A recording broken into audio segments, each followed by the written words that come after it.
Unaware his wife was the secret daughter of a trillionaire who owned the company he worked for, Derek Morrison signed the divorce papers with a satisfied smirk, his mistress Vanessa clinging to his arm in their modest apartment where his wife had paid most of the bills for 5 years. But what Derek didn't know as he handed those papers to his soon-to-be ex-wife Emma was that she had just received a private call from attorneys informing her of her biological father's passing and her inheritance of $350 million, making her one of the wealthiest women in the state overnight. His wife had always been quiet about her past, claiming she was an orphan raised in foster care. But the truth was far more complex. She had been secretly placed for adoption by tech trillionaire Victor Whitmore, founder and owner of Whitmore Technologies, the very company where Derek worked as a senior project manager and had met Vanessa, his ambitious secretary, who had convinced him his wife was holding him back from greatness.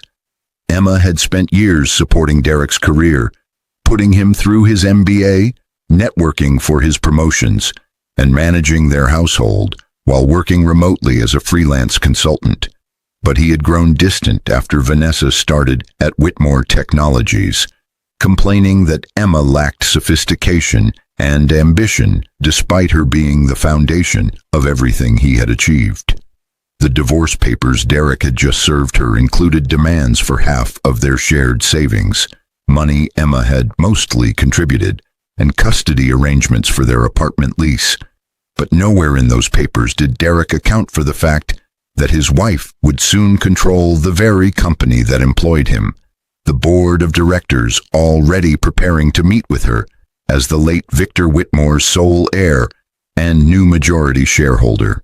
Vanessa, who had orchestrated this entire divorce by feeding Derek's insecurities and promising him a life of passion and success she claimed Emma couldn't provide, stood in the apartment wearing expensive jewelry she'd charged to credit cards she expected Derek to pay off.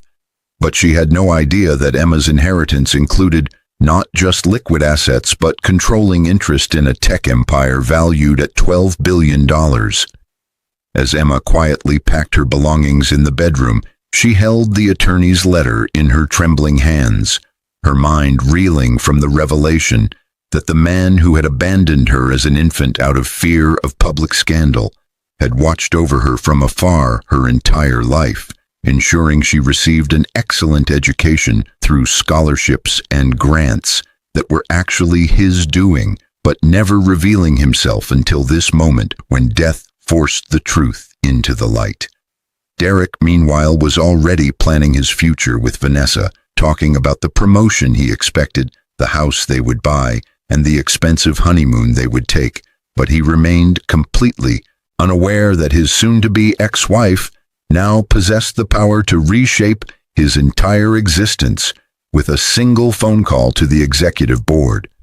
The question wasn't whether Emma would reveal her identity and use her newfound power, but how devastating her response would be when Derek finally learned the truth about who his wife really was, what he had thrown away, and how thoroughly he had destroyed his own future. Would Emma expose Derek's affair to the company's ethics board and watch his career crumble? Would she use her position as the company's new owner to show him exactly how much power the woman he deemed unsophisticated actually wielded?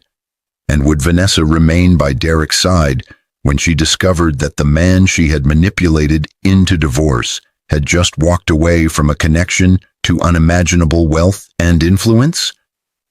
The apartment was silent except for the sound of Emma's suitcase zipper closing, but Derek didn't notice because he was too busy texting Vanessa about dinner reservations to celebrate their freedom. Emma Whitmore, she would reclaim that name soon enough, stood in the bedroom doorway holding a single cardboard box containing 5 years of memories that Derek had already dismissed as worthless. But what she actually carried was the weight of a secret that would detonate both their lives within days. The divorce papers on the kitchen counter bore Derek Morrison's aggressive signature, the ink still wet from where he'd signed with flourish, but they also bore Emma's careful, measured signature that she'd added only after reading the attorney's letter 3 times, each reading making the irony deeper and more profound.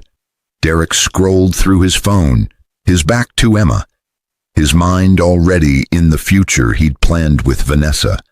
But if he had turned around, he might have noticed the way Emma's hands no longer trembled, the way her shoulders had straightened, the way something fundamental had shifted in her bearing. She wasn't the broken woman he expected her to be, but Derek wouldn't realize this until it was far too late. "I'll be out by tonight," Emma said quietly, her voice steady despite the earthquake happening inside her chest. Derek glanced up briefly, his expression showing relief rather than regret, but he failed to recognize that Emma's calmness wasn't defeat. It was the eye of a hurricane gathering strength. "Probably for the best," he muttered, returning to his phone. "Vanessa says we should put this place on the market fast. Fresh start and all that." Emma nodded slowly, but she was calculating timelines, legal procedures, and the various ways a person's world could collapse when they discovered they'd betrayed someone who now controlled their professional destiny. "The apartment's in my name," she reminded him, her tone still even. "The lease, the deposit, everything." Derek waved dismissively, but his cavalier attitude revealed how little attention he'd paid to the practical details of their life together. "We'll figure it out. You can buy me out or whatever." Buy him out? Emma almost laughed at the absurdity, but she maintained her composure, her mind already 3 steps ahead of this conversation.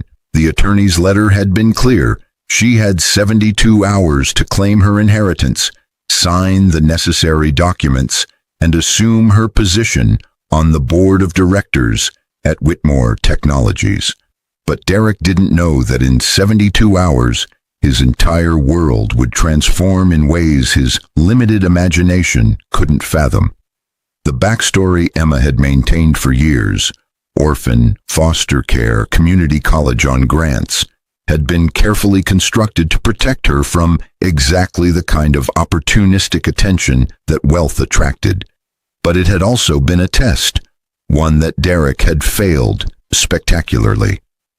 Victor Whitmore had placed her for adoption 30 years ago, when his wife, threatened by an affair that had produced a child, had given him an ultimatum: the child or the marriage. But he had chosen his marriage and his company's reputation, while ensuring through anonymous trusts and foundations that his daughter received everything she needed: education, opportunities, safety, from a distance that tore at him for 3 decades. Emma had discovered pieces of this truth over the years through inconsistencies in her adoption paperwork and scholarships that seemed too perfectly timed, but she had never pursued the full story, perhaps afraid of what she might find. But Victor Whitmore's death had forced the revelation, his final act of courage or cowardice being to give her everything he'd built, while explaining through a letter why he'd never had the strength to claim her publicly as his daughter. Derek's phone buzzed with another text from Vanessa, and his face lit up with the kind of excitement he hadn't shown Emma in years. But that enthusiasm was built on foundations of sand that would collapse the moment truth's tide came in. "Vanessa found a great restaurant for tonight. That new place downtown, the expensive one. Celebration dinner." "Celebrating what exactly?" Emma asked, though she knew the answer. "Our future," Derek said, finally looking at her directly, but his gaze held no guilt, no recognition of the devastation he was causing. "Look, Emma, you're a good person, but we both know this marriage has been dead for a while. Vanessa makes me feel alive. She understands ambition. She gets the corporate world in ways you never could." The irony was so profound that Emma had to bite her lip to keep from revealing everything right then, but she knew that patience would make the revelation infinitely more impactful. Vanessa, who worked as Derek's secretary at Whitmore Technologies, had indeed understood the corporate world. She understood how to manipulate insecure men, how to identify targets, and how to position herself for maximum advantage. But Vanessa had made one catastrophic miscalculation. She had assumed Emma was exactly what she appeared to be, a quiet woman with no connections and no power. "I hope she makes you happy," Emma said, and she meant it in the most complicated way possible. Derek seemed satisfied with this response, interpreting her grace as acceptance rather than strategy, but he had never been particularly skilled at reading subtext or understanding that people often contain multitudes beneath their surface presentations. He returned to his phone, already mentally checked out of this conversation and this chapter of his life. Emma picked up her box and walked toward the door, but she paused at the threshold, looking back at the apartment where she'd built a life with a man who had ultimately valued her so little that he'd traded her for a woman who'd manipulated him with practiced precision. The furniture was mostly hers, purchased with her money, but she would leave it all because where she was going, she wouldn't need any of these modest possessions. "Derek," she said, her voice carrying a weight he didn't recognize, "do you remember when we met? I asked you what success meant to you."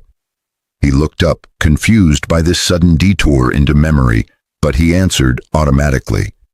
"Building something meaningful, making a difference, being recognized for my work." "And you feel like you're achieving that at Whitmore Technologies?" "I'm getting there," Derek said, his chest puffing slightly with pride. "The promotion I'm expecting will put me on the executive track. Regional Vice President, corner office, the works. Vanessa's been incredible at helping me position myself for it."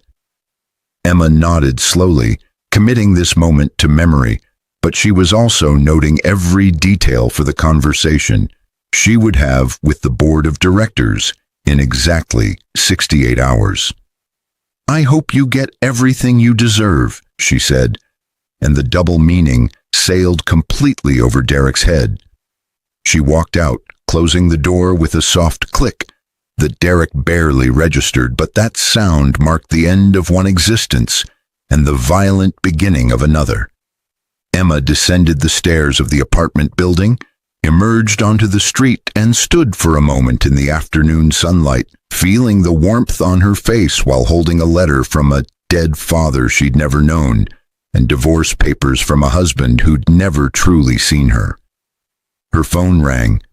The attorney, Robert Carmichael, his voice professionally sympathetic but also urgent with legal timelines and procedural necessities. "Ms. Whitmore," he said, using her birth name for the first time in her life. "I know this is overwhelming, but we need to begin the process. The board is expecting you Monday morning. The announcement will go public Tuesday. The media will be intense." "I understand," Emma said, her voice clearer than it had been in years. "There are also some complications you should be aware of regarding Whitmore Technologies' current employees. As the new majority shareholder, you'll have access to all personnel files, performance reviews, and active HR investigations. Some situations may require your immediate attention." Emma's mind flashed to Derek, to Vanessa, to the small empires people built within larger empires, but she pushed those thoughts aside for the moment. "Mr. Carmichael, I need you to do something for me. I need complete confidentiality maintained until Tuesday's public announcement. No leaks, no rumors. No one at Whitmore Technologies can know about my identity or my relationship to Victor Whitmore until the official reveal." There was a pause on the line, but then Carmichael's tone shifted to something almost appreciative. "You have a plan." "I have questions that need honest answers," Emma corrected, but she was also forming a plan, one that would reveal exactly who Derek and Vanessa truly were when they thought no one of consequence was watching. "And I need to see how certain people behave when they believe there are no consequences." "Understood. The board meeting is scheduled for Monday at 9 a.m. I'll have a car pick you up at 8. We have much to discuss before then. your father's estate, the company's current projects, strategic priorities, and your vision for leadership. Emma ended the call and looked up at the apartment building where Derek was undoubtedly still texting Vanessa about celebrations and futures built on the rubble of broken promises, but neither of them understood yet that they had demolished their own foundations, not hers. She walked to her car, a 10-year-old sedan she'd maintained meticulously, and drove toward a future that neither she nor Derek could have imagined when they'd met at a coffee shop 7 years ago, back when she'd been enchanted by his ambition and he'd been drawn to her stability. The backstory of their relationship played through Emma's mind as she drove. They'd met when she was 23, working as a freelance business consultant while finishing her degree in organizational management, a degree paid for by one of Victor Whitmore's anonymous foundations, though she hadn't known it then. Derek had been 25, newly hired at Whitmore Technologies as a junior analyst, full of dreams and hunger that Emma had found attractive because it suggested someone who wanted to build something meaningful. Their courtship had been sweet but unremarkable, filled with cheap dinners and long walks and conversations about futures they would build together, but Emma now recognized that Derek had always been more in love with the idea of success than with her, specifically. She had supported his MBA, both financially and emotionally, while he studied nights and weekends. She had networked at company events, making connections that benefited his career. She had managed their household so completely that Derek could focus entirely on climbing the corporate ladder. But somewhere around year 3, Derek had started viewing her contributions as obligations rather than gifts, her support as expectations rather than choices. By year 4, he'd begun making comments about her lack of corporate ambition, her preference for remote work, her contentment with their modest lifestyle. By year 5, Vanessa had started at Whitmore Technologies, and Derek had found someone who reflected back to him a more exciting version of himself. Emma pulled into the parking lot of a hotel. She would need somewhere to stay while she figured out her next steps, and sat in her car for a long moment, processing the seismic shifts of the past 6 hours. This morning she'd been Emma Morrison, quiet wife of an ambitious corporate climber, contemplating a divorce that would leave her with half of very little. But tonight she was Emma Whitmore, daughter of a trillionaire, heir to a tech empire, an unknowing puppet master of the man who'd just discarded her. The letter from Victor Whitmore lay on the passenger seat, and Emma picked it up again, reading her father's words for the 4th time. His handwriting was precise but shaky. Illness had taken him quickly, and his words carried the weight of 3 decades of regret. Emma, I have failed you in every way a father can fail a daughter, except one. I ensured you would never want for opportunity, even if you could never know where that opportunity came from. I was a coward. I chose reputation over relationship, image over integrity, comfort over courage. I told myself I was protecting you from the burden of my public life, but the truth is I was protecting myself from the inconvenience of public scandal. Your mother, your birth mother, was a brilliant engineer who worked for my company. What we shared was real, but I was married, and when you were conceived, I was given a choice by my wife. Abandon you or lose everything I'd built. I chose my company, I chose my marriage, I chose everything except you, and I have lived with that shame every day since. But I watched you, Emma, from a distance, always from a distance.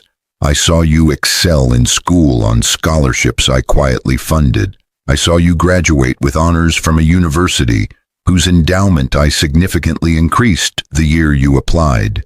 I saw you build a career and a life with grace and integrity that I never possessed. I saw you marry a man who works for my company, and I have watched with growing concern as that man has taken you for granted in ways that mirror my own moral failures. Now I am dying, and cowardice no longer serves any purpose. This letter accompanies legal documents that make you the sole heir to my estate and the majority shareholder of Whitmore Technologies. You will own controlling interest in a company valued at $12 billion. You will inherit liquid assets exceeding $350 million. You will have power, influence, and resources beyond anything you could have imagined. I do not deserve your forgiveness. I do not deserve to be called your father, but I hope that what I leave you can somehow compensate for what I took from you. The right to know where you came from, who you belonged to, and that you were wanted, even if I lacked the courage to show it. Be stronger than I was, Emma. Be braver, and build something better with what I'm giving you than I ever managed to build alone. Victor Whitmore. Emma folded the letter carefully, her eyes dry, but her heart a complicated knot of emotions she would need time to untangle. Victor Whitmore had given her everything except himself, a gift so enormous and so hollow that she didn't know whether to feel grateful or furious. But one thing was certain: she would not waste this opportunity to discover what Derek and Vanessa were truly made of when they thought no one powerful was watching. Monday morning arrived with the crisp professionalism of a new season, but Derek Morrison moved through his routine with unusual energy, his mind already at the celebration dinner from Friday night, where Vanessa had been particularly attentive and enthusiastic about their future together. He'd spent the weekend moving his belongings from the apartment Emma had vacated. She'd left everything, which he'd found odd but convenient, into Vanessa's place, a trendy loft she claimed she could barely afford on her secretary's salary, but somehow maintained with designer furniture and expensive art. The morning commute to Whitmore Technologies took Derek through the city's corporate corridor, tall glass buildings reflecting morning sun and ambition in equal measure. But he didn't notice the unusual number of luxury vehicles in the executive parking garage or the clusters of senior management arriving earlier than usual. Something was happening at the highest levels of the company, but Derek's focus remained on his expected promotion, the one Vanessa had assured him was definitely coming, based on her access to executive communications. Derek's office was modest but respectable, the space of a senior project manager who'd steadily climbed without quite breaking through to executive status, and he settled into his chair with the satisfaction of someone who believed they were about to leap to the next level. His computer hummed to life, and he began reviewing the project status reports that would be part of this week's executive briefing, the briefing where he believed his promotion would be announced. Vanessa appeared in his doorway at 8:30, her professional attire carefully calculated to suggest competence while maintaining the allure that had initially caught Derek's attention, but her expression carried unusual tension. "Have you heard anything about today's board meeting?" she asked, her voice low. Derek shook his head, but he felt a flutter of anticipation because board meetings often preceded significant company announcements. "Is it about the Q4 earnings? The investor calls?" "No one knows," Vanessa said, moving closer and dropping her voice further. "But every C-suite executive is here, and I saw Robert Carmichael from legal arriving with someone in a private car, young woman, 30s maybe. They went straight to the executive floor." "New hire," Derek suggested, though his mind was already spinning through possibilities. "Maybe," Vanessa said, but her eyes held calculation that Derek had learned to recognize as her strategic mind processing information. "Or maybe it's about the ownership transition. Victor Whitmore's death was 2 months ago, and there have been rumors about his estate, about who inherits what." Derek's interest sharpened, but not with concern. He didn't yet understand how any of this could possibly connect to his personal life. "Whitmore had kids?" "Not publicly," Vanessa said, her tone suggesting she'd researched this thoroughly. But rich men always have secrets, and whoever inherits will have majority control. 51% stake. They'll effectively own everything. So we might have a new boss, Derek said, finding this interesting but not particularly relevant to his immediate concerns. As long as they don't restructure before my promotion comes through, I don't really care. Vanessa nodded, but her expression remained thoughtful in ways Derek didn't fully process because he had never quite understood that Vanessa's interest in him was directly proportional to his perceived value and positioning, not to any genuine connection. She had assessed Derek as a rising prospect when she'd targeted him, a man positioned for executive advancement who could be manipulated through his insecurities about his wife and his marriage. But if Derek's trajectory changed, so would Vanessa's loyalty. The morning progressed with unusual undercurrents throughout the building, whispers and speculation flowing through departments like electrical currents. But Derek remained focused on his work, confident in his position and blind to the gathering storm. At 11 a.m., an all-staff email arrived. Company-wide announcement tomorrow at 10 a.m. Attendance mandatory, details to follow. Derek's phone buzzed with a text from Vanessa. "This is big. Something major is happening." He texted back, "Maybe the new owner wants to introduce themselves. Put on a good show." But Derek's casual confidence would prove catastrophically misplaced, because while he prepared for a promotion he believed was inevitable, Emma Whitmore sat in the executive boardroom listening to Robert Carmichael present the legal framework of her inheritance, while 8 senior directors absorbed the shock that their late founder's secret daughter was now their majority shareholder and, effectively, their boss.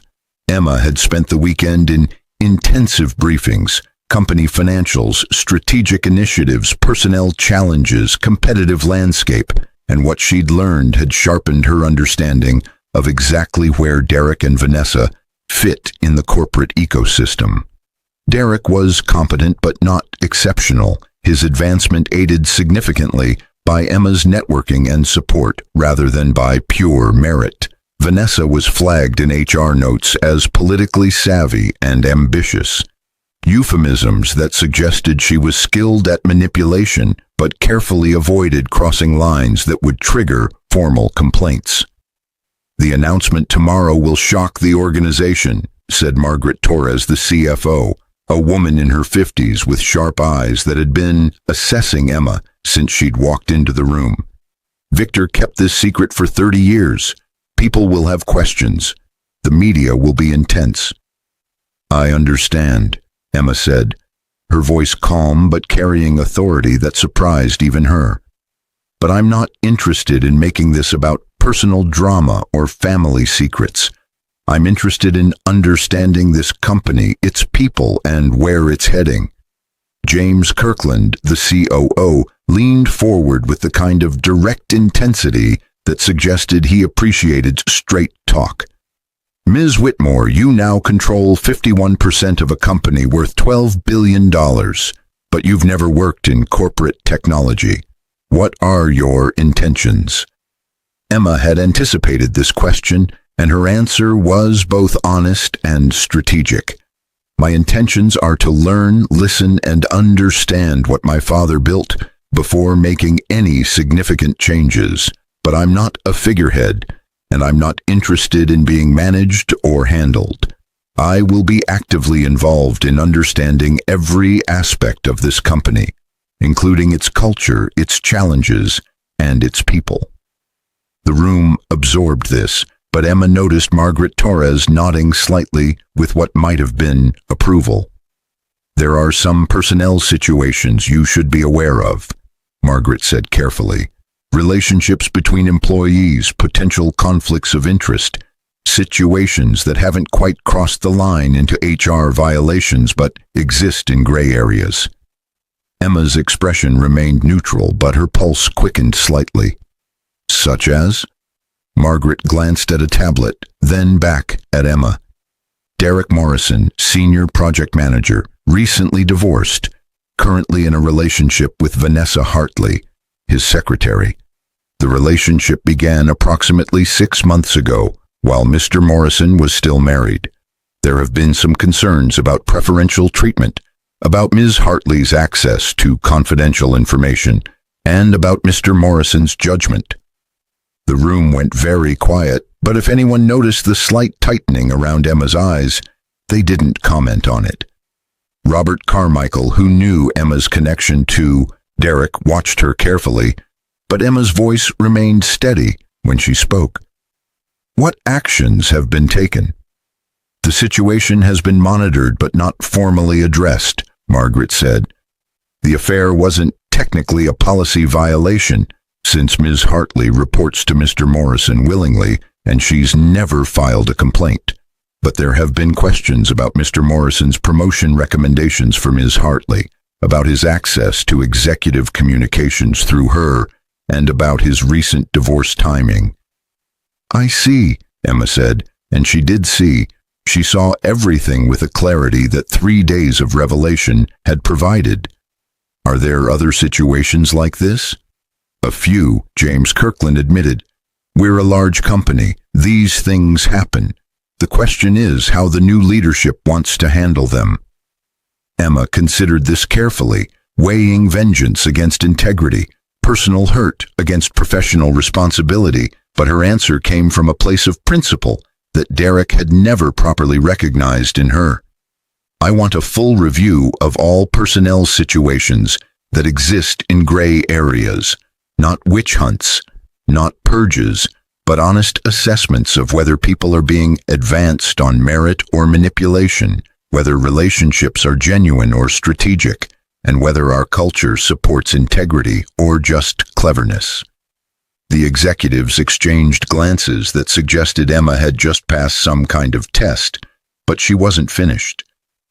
"I also want to understand our performance review processes.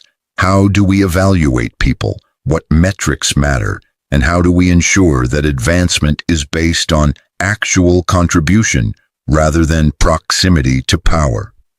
"That's a comprehensive review," Margaret said, but her tone suggested respect rather than resistance. "It will take time." "We have time," Emma said, "but I want to start with transparency. Tomorrow's announcement needs to be honest about who I am, where I came from, and what my presence means for this company's future. And then I want to spend the next several weeks understanding this organization from the ground up." The meeting continued for another 2 hours, covering financial details, strategic priorities, and the practical realities of Emma's new position. But when it finally concluded, Emma remained in the boardroom with Robert Carmichael, while the executives filed out. "You handled that well," Carmichael said once they were alone. "I told the truth," Emma replied. "That's not handling, that's just honesty." "Honesty can be radical in corporate environments," Carmichael observed. "But regarding Derek Morrison and Vanessa Hartley, what do you want to do?"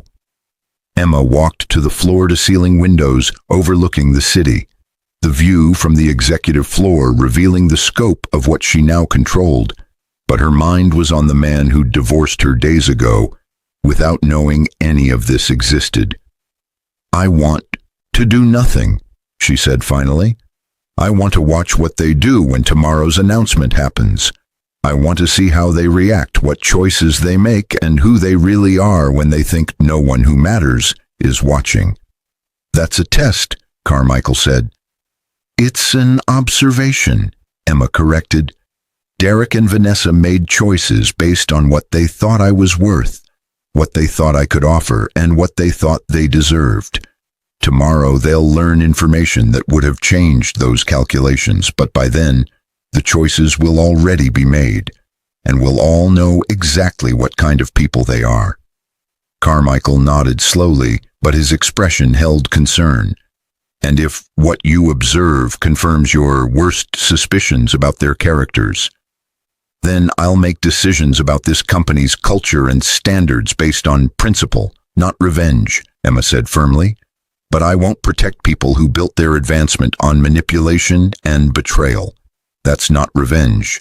That's accountability. Emma left Whitmore Technologies that afternoon through a private exit, her identity still protected for one more day. But as she drove back to the hotel where she'd been staying, her mind played through scenarios of tomorrow's revelation. Derek would be in that room. Vanessa would be in that room. They would hear Emma's name, see her face, and in a single moment understand the magnitude of their miscalculation. But Emma's plans extended beyond that moment of shock, because what she wanted wasn't Derek's humiliation. It was his confrontation with the reality of who he'd become, what he'd valued and what he'd destroyed in pursuit of ambitions built on sand rather than substance. Tuesday morning began with unusual electricity throughout Whitmore Technologies, the mandatory all-staff meeting creating speculation that ranged from merger rumors to restructuring fears. But Derek Morrison dressed with particular care because he still believed this might be when his promotion was announced. Vanessa had spent the previous evening at her apartment, their apartment now, analyzing possibilities and angles with the kind of strategic intensity that Derek found attractive but never quite recognized as concerning. The main auditorium filled with employees from every department, the space designed to hold over 500 people, but feeling crowded with anticipation and anxiety, and Derek found a seat in the middle section where senior managers typically congregated, his positioning strategic even in room selection. Vanessa sat several rows back with other administrative staff, but Derek could feel her attention on him, her mind always calculating, always positioning. At 10 a.m. sharp, the lights dimmed, and Robert Carmichael stepped to the podium with the grave authority of a man about to deliver news that would reshape everyone's understanding of their professional reality. "Thank you all for coming," he began, his voice carrying through the excellent acoustics. "Today's announcement concerns the future of Whitmore Technologies and the resolution of Victor Whitmore's estate." The room held its collective breath, but Derek felt only mild interest because estate matters didn't immediately affect his daily reality or his anticipated promotion.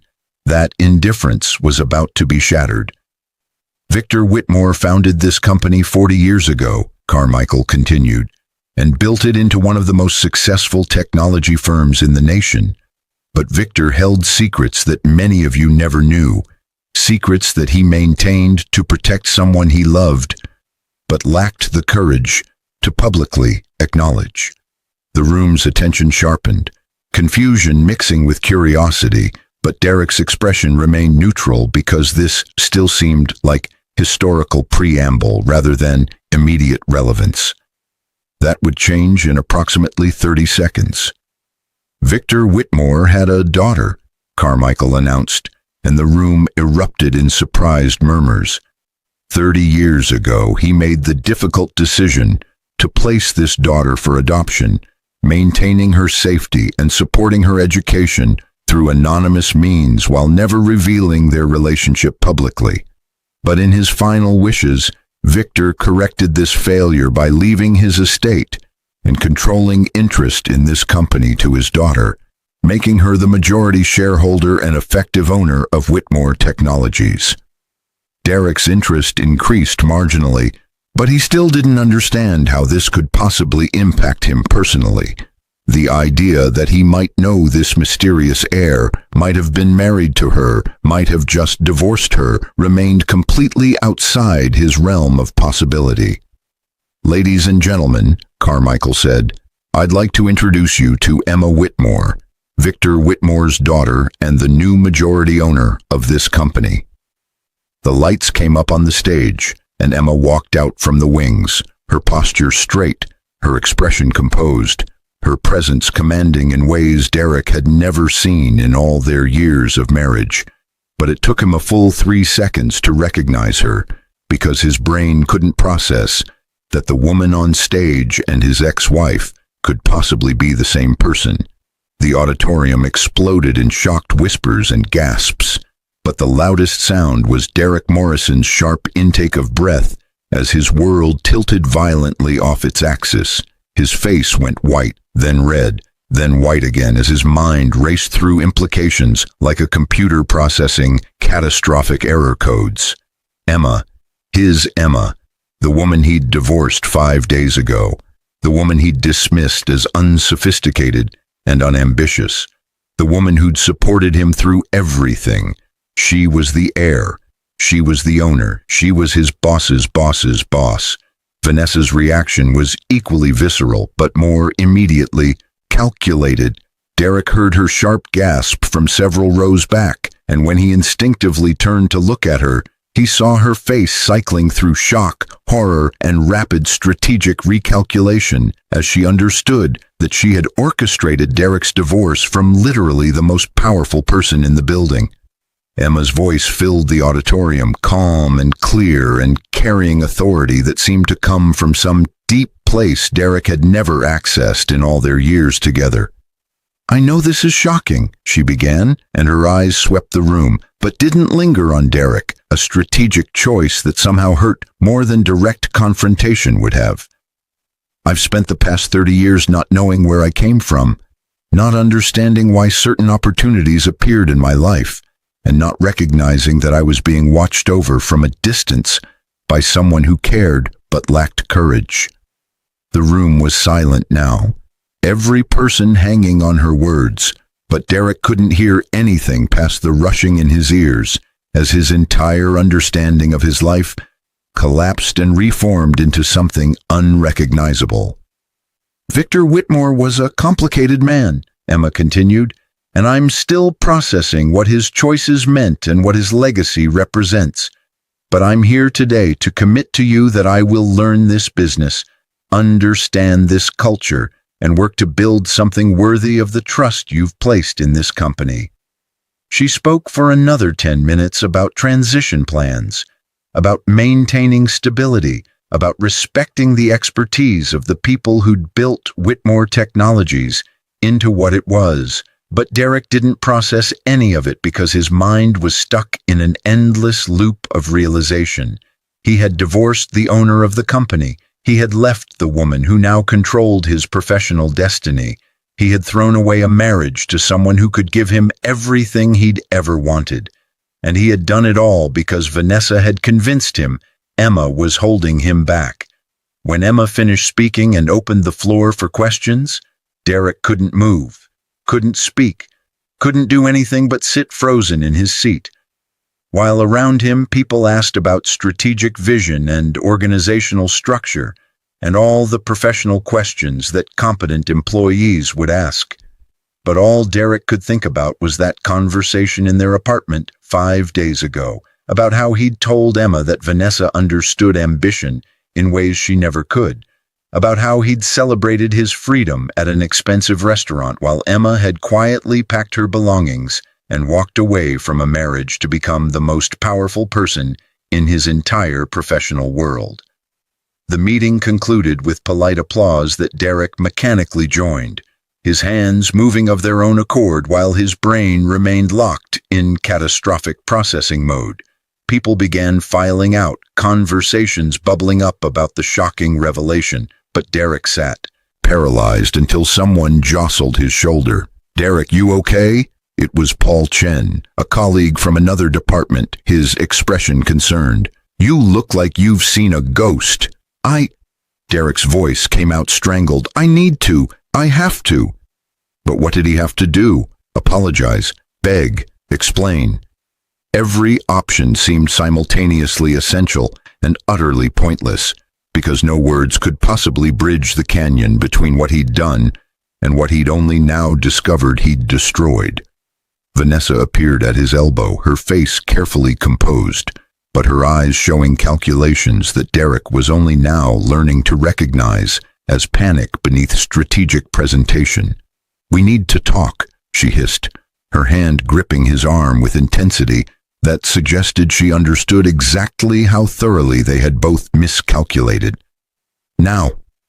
Derek let himself be pulled from the auditorium, his legs moving automatically while his mind remained several minutes behind, still processing the image of Emma on that stage, speaking with authority he'd never imagined she possessed, while revealing an identity that rewrote their entire history.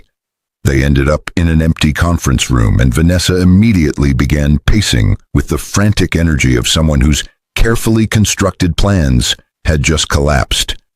"Did you know?" she demanded, her voice sharp with accusation. "Did you have any idea who she was?"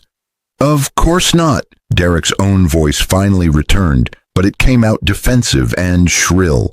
"She told me she was an orphan, foster care, community college on grants.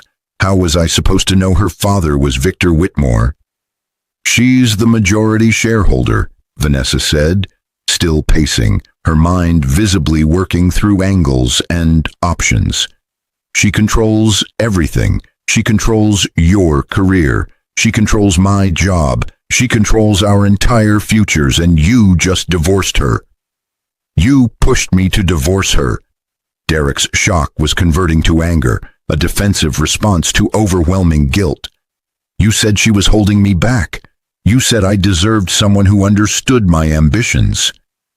"I didn't know she was secretly a billionaire heiress," Vanessa snapped back, but then she caught herself, her expression smoothing as she deployed the manipulative calm that had worked so effectively on Derek for months.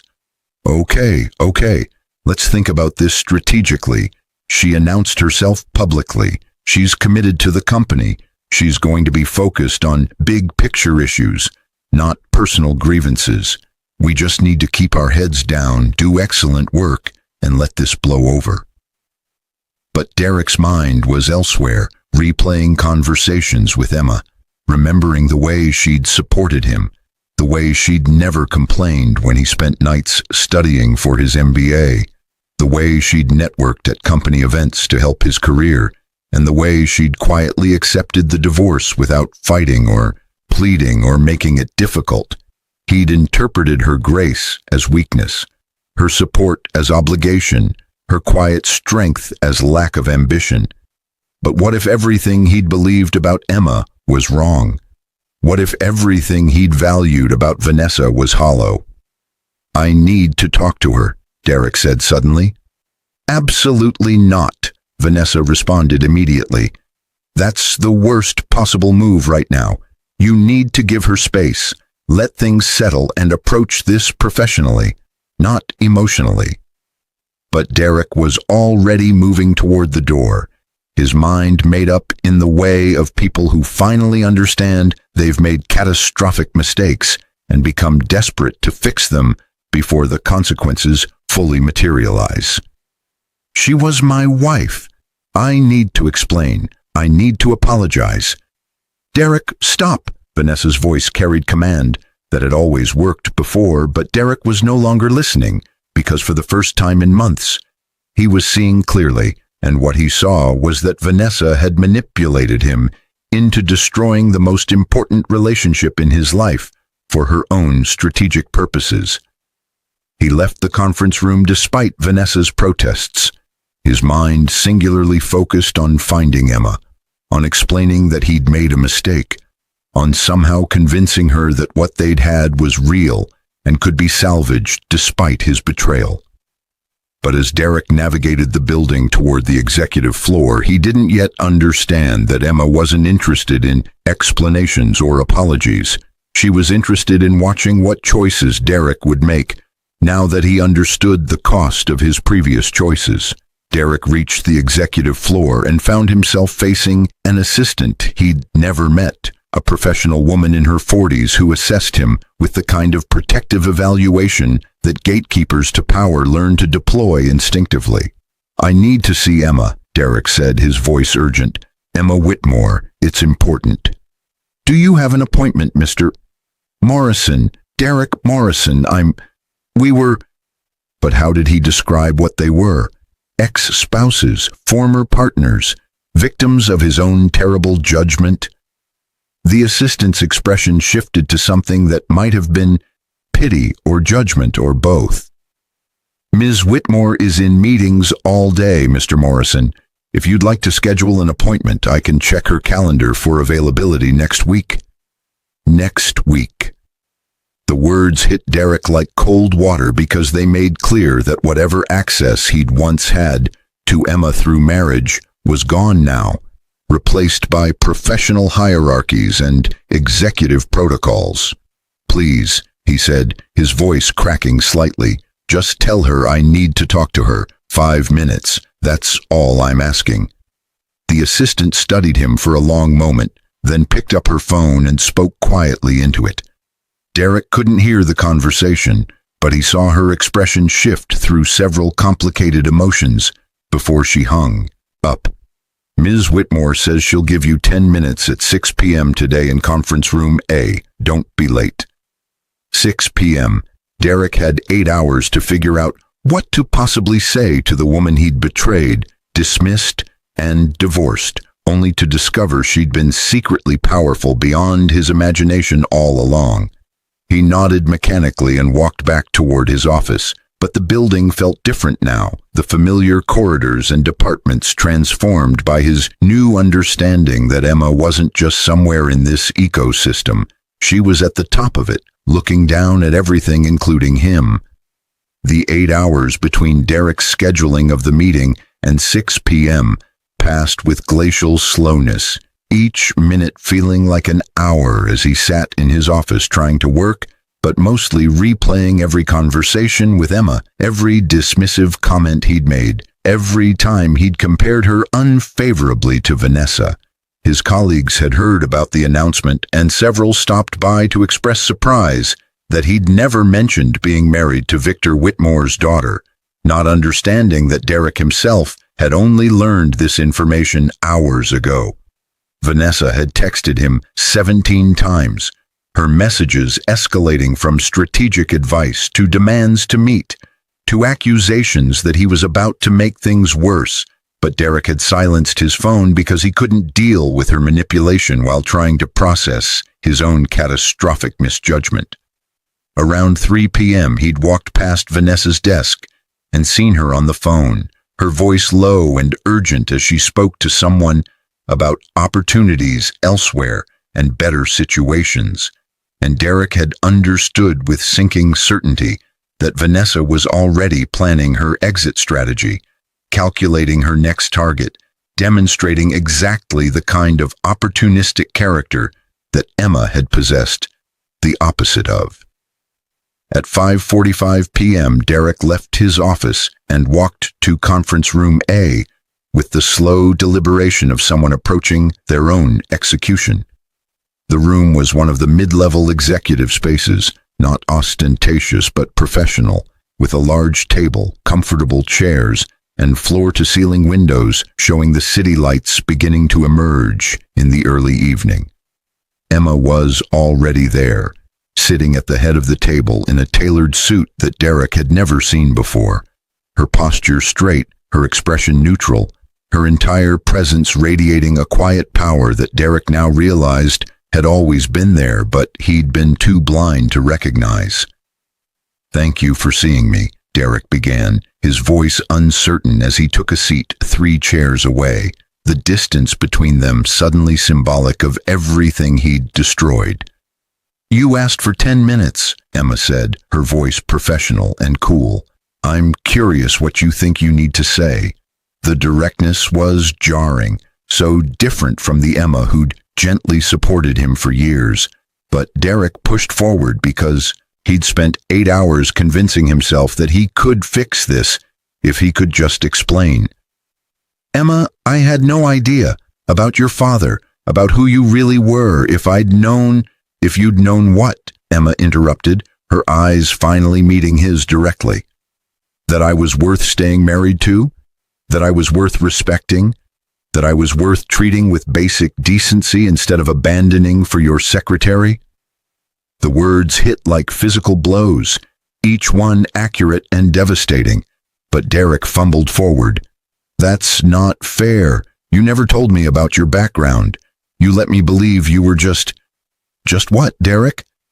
Emma's voice remained calm, but underneath Derek could hear something sharp and dangerous. "Just an orphan. Just a quiet woman with no connections. Just someone who wasn't sophisticated enough for your ambitions. I didn't lie to you. I told you exactly what I believed about my own history. But you took that information and decided I was worth less than someone who could help your career. Vanessa manipulated me, Derek tried, but even as he said it, he knew how hollow it sounded. Vanessa did what Vanessa does, Emma responded. She identified someone she thought she could use and deployed strategies to get what she wanted. But you made every single choice, Derek. You chose to have an affair. You chose to prioritize what Vanessa offered over what we'd built. You chose to file for divorce. And you made all those choices believing I had nothing to offer you except love, support, and partnership. And you decided those things weren't valuable enough. Derek felt tears pricking his eyes, but they were tears of self-pity and shame rather than genuine remorse. And some part of him recognized that even now he was more upset about what he'd lost than about how he'd hurt Emma. I was wrong, he said. I made a terrible mistake. But we had something real once. We loved each other. That has to count for something. It counted for 5 years of my life, Emma said quietly. 5 years of supporting your dreams, while you slowly decided I wasn't good enough for the future you wanted. It counted for me putting you through your MBA, networking for your promotions, managing our household so you could focus on your career. It counted for me believing we were partners, but then you decided it didn't count for enough, and you threw it away. Not because I betrayed you, not because I failed you, but because Vanessa made you feel more important than I did, and you valued that feeling more than you valued our marriage. I can change, Derek said desperately. I can be better. We can start over. You know me, Emma. You know I'm not a bad person. I just got lost.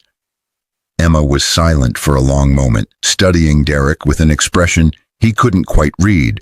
But when she finally spoke, her words carried a finality that Derek had been dreading.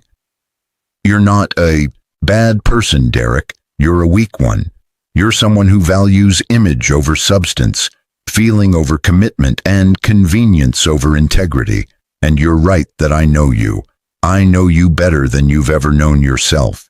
That's why I know that what you're feeling right now isn't remorse about hurting me. It's panic about the consequences to yourself. That's not true, Derek protested, but his voice lacked conviction because Emma's assessment was accurate in ways he couldn't bring himself to fully acknowledge. You filed for divorce 5 days ago, Emma continued, her voice steady but carrying weight. 5 days, Derek. You celebrated at an expensive restaurant. You moved in with Vanessa. You texted her about your future together while I packed my belongings. And in all that time, you never once reached out to ask if I was okay, to acknowledge what you were destroying, or to show any concern for anything except your own happiness. But now, after you discover who I really am and what I'm worth, suddenly you want to reconcile.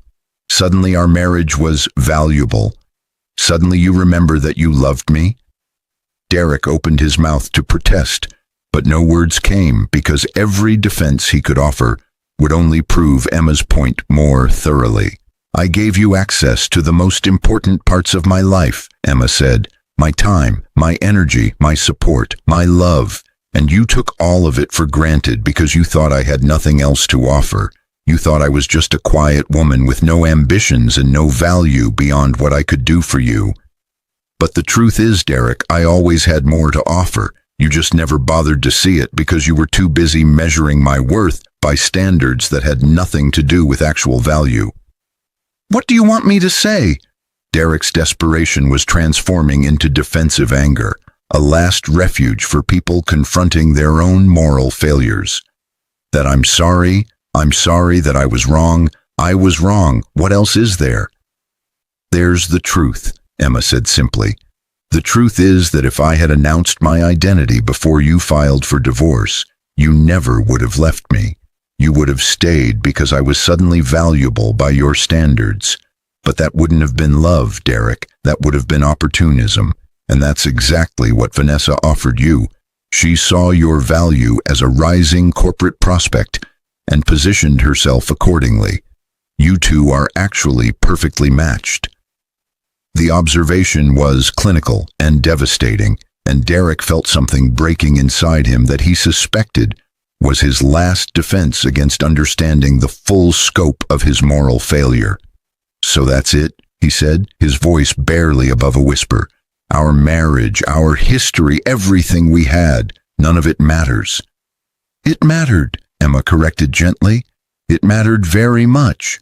But you're the one who decided it didn't matter enough." "You made that choice, Derek, not me, not Vanessa. You, and now you have to live with the consequences of that choice."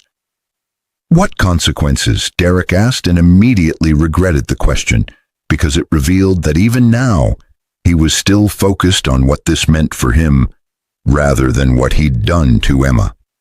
Emma stood, signaling that their conversation was ending, but her expression carried something that looked almost like sympathy. "The consequence isn't revenge, Derek. It's reality. You're a competent project manager. You do good work. You'll continue to have a job here as long as you perform well and behave ethically. But your promotion isn't happening. Not because I'm punishing you, but because the people who promoted you into positions you weren't quite ready for did so partly because I advocated for you, networked for you, and created opportunities for you. Without that support, you're going to advance based on your actual merit, rather than on the connections and advocacy I provided." Derek felt the ground dropping out beneath him as he understood that his entire career trajectory had been shaped by Emma's quiet support he'd taken for granted while attributing his success to his own capabilities. "You're sabotaging my career," he said, but it came out weak because he knew that wasn't what Emma was doing. "I'm withdrawing my advocacy," Emma corrected. "There's a difference. You'll succeed or fail based on what you actually bring to this company, not on what your wife brings on your behalf. That's not sabotage. That's just the natural consequence of divorce." She moved toward the door, but Derek wasn't quite ready to let this end. "What about Vanessa?" he asked. "What are you going to do about her?" Emma paused at the door, her back to Derek, and when she spoke, her voice carried a complexity that Derek was only beginning to understand. "Vanessa is remarkably good at her job when she's not busy manipulating people. She'll have the opportunity to prove whether she wants to be known for her competence or her strategic relationships. That's her choice, not mine." "You're giving her a chance?" Derek couldn't hide his surprise. "I'm giving everyone a chance to show who they really are," Emma said, finally turning back to face him. "Including you, Derek. You can choose to learn from this, to become someone who values people for who they are rather than what they can do for you. Or you can remain who you've been, someone who measures worth by status and advantage. But either way, you'll live with the consequences of who you choose to be." With that, Emma left, and Derek sat alone in the conference room as darkness fell outside the windows and inside his own understanding of who he was and what he'd done. He had come to this meeting hoping to fix his mistake, to somehow reclaim what he'd thrown away, but what he'd learned instead was that Emma had never been his to reclaim because he'd never truly valued her as a complete person, only as a supporting character in his own narrative of success. The worst part, Derek was beginning to realize, wasn't that he'd lost Emma's wealth or power or connections. The worst part was that he'd lost someone who had genuinely loved him, who had supported him without expecting recognition, who had been exactly the kind of partner everyone claimed they wanted but few people actually valued when they had it. And he'd lost her not because she hadn't been enough, but because he hadn't been and might never be the kind of person who deserved what she'd offered. The weeks following Emma's announcement transformed Whitmore Technologies in ways subtle and profound, the culture shifting as people recalibrated their understanding of power, value, and integrity under leadership that prioritized substance over appearance. Emma threw herself into understanding the company. spending time in every department, asking questions that revealed both her intelligence and her genuine interest in the people who made the organization function. Her approach was neither revolutionary nor vindictive. It was simply honest, and that honesty created ripple effects throughout the system. For Derek, those weeks were a study in uncomfortable revelation as he watched from a distance, while Emma built relationships with executives and employees alike, her natural integrity and intelligence earning respect that had nothing to do with her wealth or ownership, and everything to do with who she actually was. The promotion Derek had expected never materialized, but neither did any overt punishment. He simply found himself evaluated based on his actual performance rather than on connections he no longer possessed. And that evaluation revealed him to be exactly what Emma had suggested: competent but not exceptional, capable but not extraordinary. The hardest part wasn't the professional stagnation, but the social revelation as Derek watched colleagues who'd respected him begin to subtly shift their attitudes once they understood the full story of his divorce. The details had leaked gradually, not from Emma, who maintained complete discretion, but from people who'd been at that final meeting, who'd seen Derek's face when Emma was announced, who'd pieced together the timeline of his affair with Vanessa and his divorce from a woman he'd only later discovered was the company's owner. Corporate social structures are remarkably sensitive to moral calculations, and Derek found himself increasingly isolated, not through any official action but through the natural consequences of people choosing not to associate with someone who demonstrated such profound misjudgment and opportunism. Vanessa's trajectory proved even more instructive. She'd spent the first week after Emma's announcement in a state of strategic panic, updating her resume, reaching out to contacts, positioning herself for an exit that would minimize damage to her carefully cultivated professional image. But then something unexpected happened. Emma had called Vanessa to her office for a conversation that Vanessa had anticipated would end with her termination, but instead had ended with an offer. "You're skilled at understanding systems and positioning within them," Emma had told Vanessa, her voice carrying neither judgment nor warmth, just professional assessment. "The question is whether you want to be known for manipulating those systems or for contributing to them. If it's the latter, you have an opportunity here. If it's the former, you should probably find somewhere else to deploy those skills." Vanessa, to her credit or her continued strategic calculation, had chosen to stay, but she'd also withdrawn from her relationship with Derek with ruthless efficiency once she'd recognized that his value had plummeted while his complications had increased. Derek had watched this unfold with a growing understanding that Vanessa had never cared about him as a person, only as a vehicle for her own advancement, and that recognition forced him to confront uncomfortable truths about why he'd found her attractive in the first place. Emma, meanwhile, was discovering aspects of her father's legacy that complicated her feelings about her inheritance in ways she hadn't anticipated. Victor Whitmore had indeed watched over her from a distance, ensuring opportunities without revealing himself, but he'd also built a company that sometimes prioritized profit over people, growth over ethics, and appearance over substance. Emma found herself in the position of inheriting not just wealth, but responsibility for systems that didn't always align with her values, and she attacked that challenge with the same quiet determination she'd brought to supporting Derek's career, except now she was supporting something larger and potentially more meaningful. She restructured the performance review system to emphasize contribution over connection, merit over manipulation. She implemented transparency measures in promotion decisions that made it harder for people like Vanessa to advance through strategic relationships rather than actual competence. She established programs for employees in situations similar to her own past, people with talent but without obvious connections, or advocates who might otherwise be overlooked by systems that rewarded visibility over capability. The changes weren't dramatic or revolutionary, but they were significant, and they gradually transformed Whitmore Technology's culture from one that tacitly accepted political maneuvering to one that increasingly valued integrity and substance.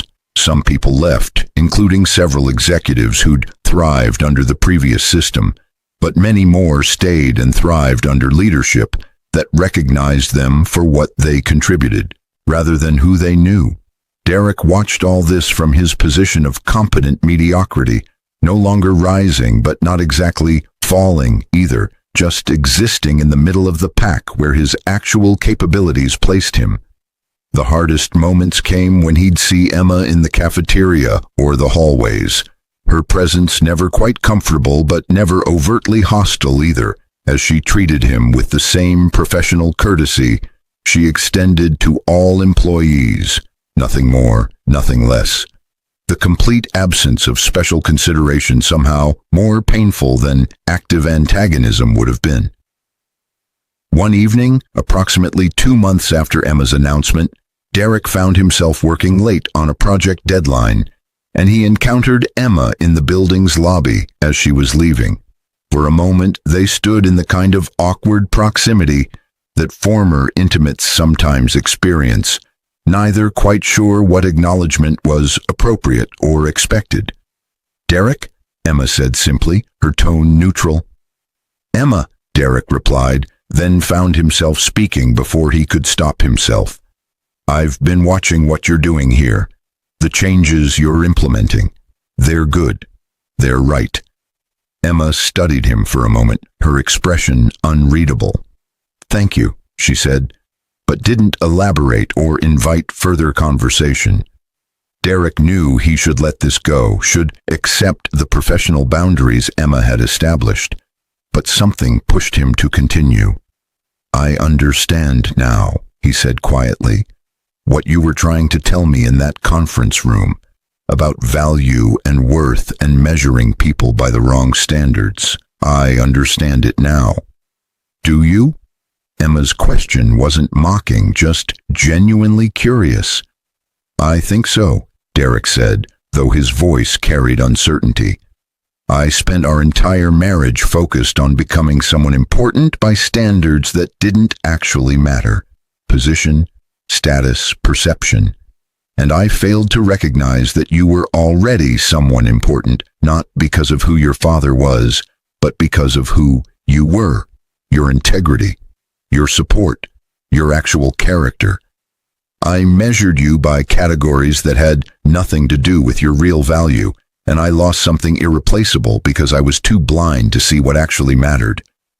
Emma was quiet for a long moment, and when she spoke, her voice carried something softer than the professional distance she'd maintained.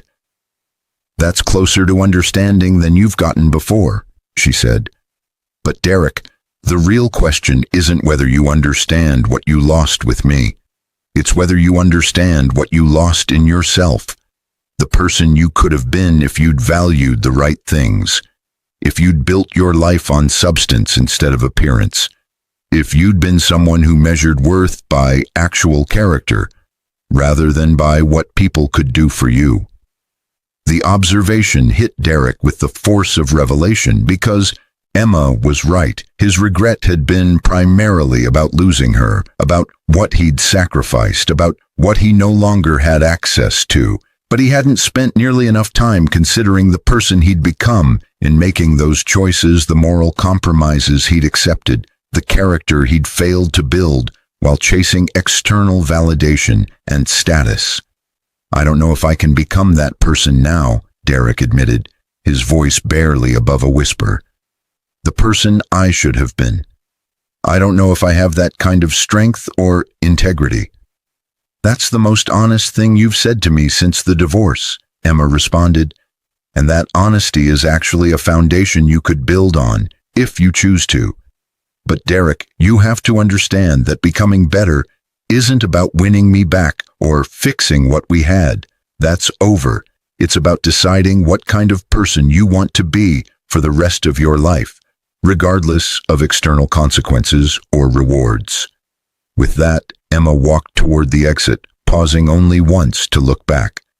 "I hope you figure it out," she said. "Not for my sake, I've moved on, but for yours, because everyone deserves the chance to become someone they can actually respect when they look in the mirror."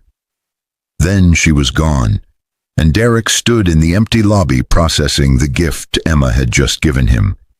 Not forgiveness, which he didn't deserve, and not reconciliation, which wasn't possible, but something potentially more valuable, the honest reflection of who he'd become and the possibility, however difficult, of choosing differently going forward. The conference room overlooked the city from Whitmore Technology's executive floor, sunlight streaming through windows that offered a view of transformation both literal and metaphorical.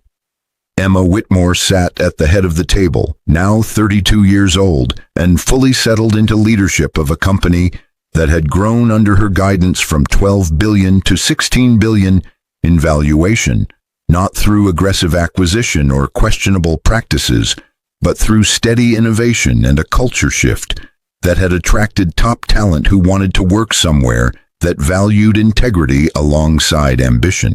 She was reviewing the annual performance evaluations when Margaret Torres, now Emma's CFO and closest professional confidant, knocked and entered with a tablet. "The promotion recommendations are ready for your final approval," Margaret said, settling into a chair. "Some interesting names this year." Emma scanned the list, her practiced eye noting patterns and trajectories, and she paused at one name in particular. "Derek Morrison," she read aloud, "recommended for promotion to Director of Project Integration by James Kirkland, no less." Margaret nodded, her expression carefully neutral. Morrison's work the past 18 months has been exceptional.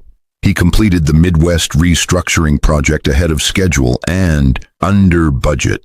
He's mentored 3 junior managers who've all advanced. He's been transparent about mistakes, generous with credit, and has actually turned down 2 opportunities that would have advanced him faster because he said he wanted to be certain he was ready before taking on more responsibility. Emma studied the detailed performance notes, and they told a story of someone who'd done something remarkable. He'd chosen to change, not dramatically or all at once, but gradually and genuinely, building a reputation based on actual contribution rather than on perception or positioning. "What's your recommendation?" Emma asked, though she'd already made her decision. "Approve it," Margaret said without hesitation. "He's earned it. And Emma, for what it's worth, he's never once tried to leverage your past relationship. He's never mentioned it in professional contexts. He's never sought special consideration. He's just done the work." Emma nodded slowly, recognizing the significance of Derek's choices, the discipline it must have taken to rebuild a reputation while working for a company owned by his ex-wife, the character required to advance based solely on merit, while knowing that any hint of leveraging personal history would destroy everything he'd built. "Approved," she said, signing off on Derek's promotion along with several others. "And Margaret, make sure his promotion announcement emphasizes his specific contributions. He's earned recognition for what he actually did, not for managing a complicated situation with grace." After Margaret left, Emma stood at the windows looking out at the city, her mind wandering to paths taken and not taken, to the woman she'd been 2 years ago, devastated by divorce but unknowingly on the threshold of transformation, and the woman she'd become. She'd dated occasionally, though nothing serious, her focus primarily on building something meaningful with her father's legacy, rather than on replacing what Derek had represented. The $350 million inheritance that had seemed so enormous initially had become a tool for change. Scholarship programs for students from foster care, funding for organizations supporting women in technology, investments in companies prioritizing ethics alongside profits.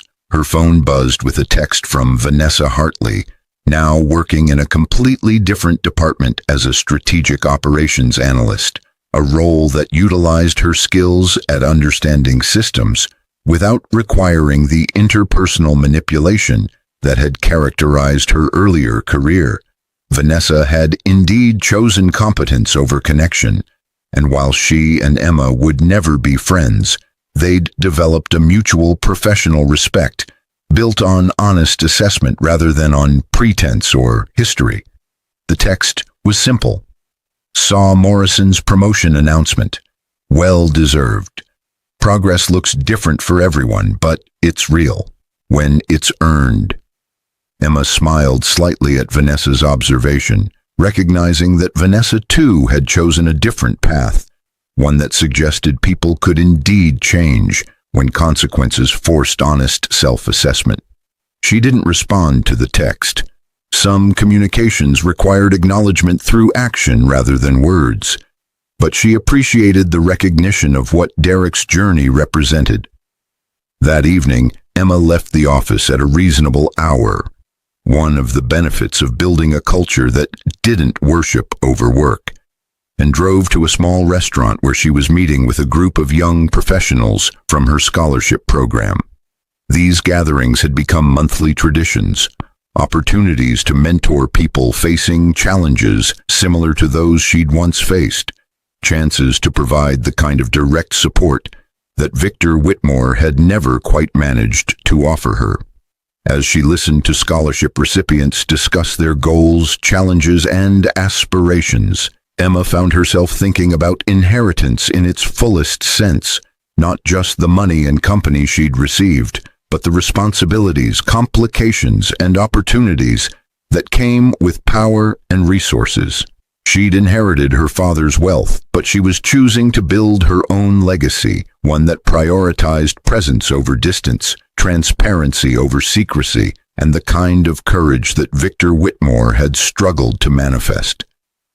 Later that night, in the comfortable townhouse she'd purchased in a quiet neighborhood, far from the luxury enclave where she could have easily afforded to live, Emma sat on her couch with a cup of tea and allowed herself to reflect on the past 2 years. She'd gained wealth and power beyond imagination, but she'd also gained something more valuable, the clarity to recognize that her worth had never been determined by external validation, that her value wasn't measured by Derek's recognition of it, and that the quiet strength she'd always possessed was exactly the foundation she'd needed to build something meaningful. She thought about Derek occasionally, with neither bitterness nor longing, but with a kind of philosophical curiosity about how people change or don't change when faced with the consequences of their choices. His promotion represented real growth, but it also represented the natural outcome of choosing differently, not because Emma had orchestrated some revenge or reward, but because systems built on merit ultimately reflected the actual character and capability people brought to them. Emma's phone buzzed again, this time with an email from Robert Carmichael, who'd remained her attorney and advisor through the transition. The message contained estate documents from another client, a reminder that Emma's story of hidden inheritance and revealed identity wasn't unique. Families held secrets, power, complicated relationships, and people often failed to see value until circumstances forced them to recognize it. But Emma's response to her circumstances had been uniquely hers. She'd chosen honesty over manipulation, integrity over revenge, and building something meaningful over destroying those who'd hurt her. That choice hadn't made her weak or foolish. It had made her powerful in ways that transcended wealth or corporate control. Powerful in the sense that she'd maintained her own character while refusing to let others' failures diminish her values. As she prepared for bed that night, Emma caught her reflection in the bathroom mirror and saw someone different from the woman Derek had dismissed 2 years ago. Not because her external appearance had dramatically changed, but because she now carried herself with the confidence of someone who understood their own worth, independent of anyone else's assessment. She was Emma Whitmore, daughter of a trillionaire and inheritor of an empire, yes, but more importantly, she was someone who'd chosen to build something better than what she'd inherited, someone who'd transformed hurt into purpose and betrayal into clarity about what actually mattered. The question of what Derek learned from their story, what Vanessa learned, what others who heard about Emma's journey might learn, those remained open questions that each person would answer through their own choices. But Emma had learned what she needed to learn, that value isn't determined by others' ability to recognize it, that power is most meaningful when used to build rather than destroy, and that sometimes the greatest gift a person can give themselves is the clarity to see who they actually are rather than who others tried to convince them they should be. And that understanding, Emma realized as she turned off the lights and settled into the comfortable bed in her modest townhouse that she'd chosen, despite being able to afford mansions. That understanding was worth more than $350 million, more than controlling interest in a $12 billion company, more than all the external markers of success that people like Derek had spent their lives chasing, because Emma had something that couldn't be inherited or purchased or taken away by anyone else's choices. She had herself, completely and honestly, and that was ultimately the only inheritance that truly mattered. The story of Derek and Emma didn't end with reconciliation or revenge, but with something more realistic and perhaps more powerful. It ended with both of them continuing forward as different people than they'd been. Derek slowly building a character based on earned integrity rather than manipulated perception, and Emma building a legacy that honored both where she'd come from and who she'd chosen to become. And in the end, that divergence, Derek finally learning what actual value meant while Emma demonstrated it, was exactly the ending their story needed, not for dramatic satisfaction but for honest resolution about how people change, grow, and ultimately determine through their own choices what their lives will mean and who they'll become.